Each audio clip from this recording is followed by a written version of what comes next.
ចំណុចទី7ករណីខ្លះទៀតការចុះបញ្ជីកម្មសិទ្ធិដីធ្លីតម្រូវឲ្យម្ចាស់បង់សេវាសុរិយោដីនិងសេវាផ្សេងៗស្របតាមប្រកាសអន្តរក្រសួងលេខ186ចុះថ្ងៃទី11ខែមីនាឆ្នាំ2026ស្តីពីការផ្តល់សេវាសាធារណៈរបស់ក្រសួងរៀបចំដែនដីនគររូបនីយកម្មនិងសំណង់បើទោះបីជាករណីមួយចំនួន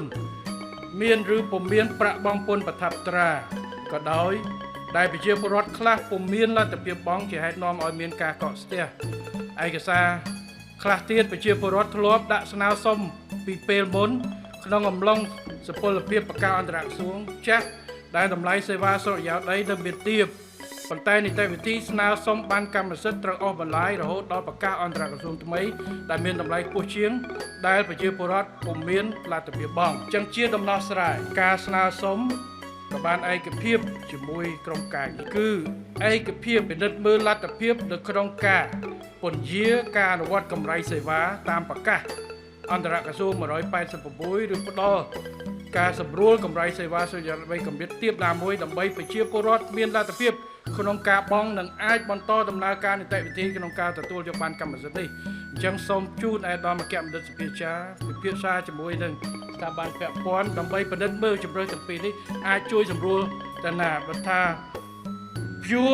រដល់កម្រិតណាហើយតម្លៃនឹងគិតយ៉ាងម៉េចបាទដើម្បីឲ្យធូរស្រាលដើម្បីកត់ចូលមកបាទអញ្ចឹងគឺនេះគឺជាចំណុចមួយផងដែរ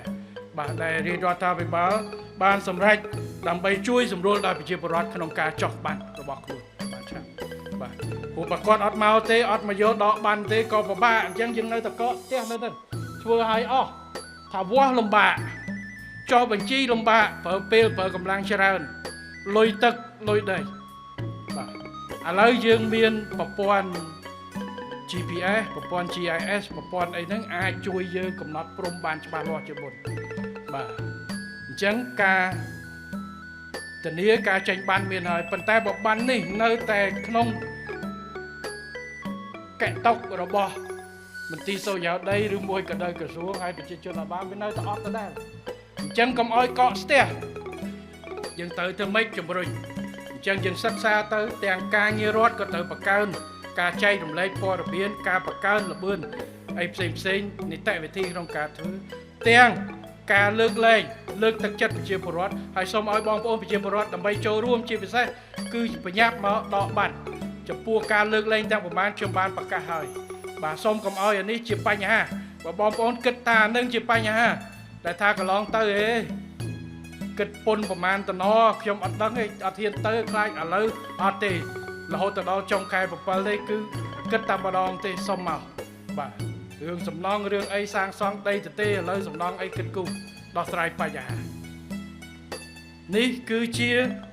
ដំណោះស្រាយដែលរាជរដ្ឋាភិបាលដាក់ដើម្បីជួយដល់បងប្អូនប្រជាពលរដ្ឋ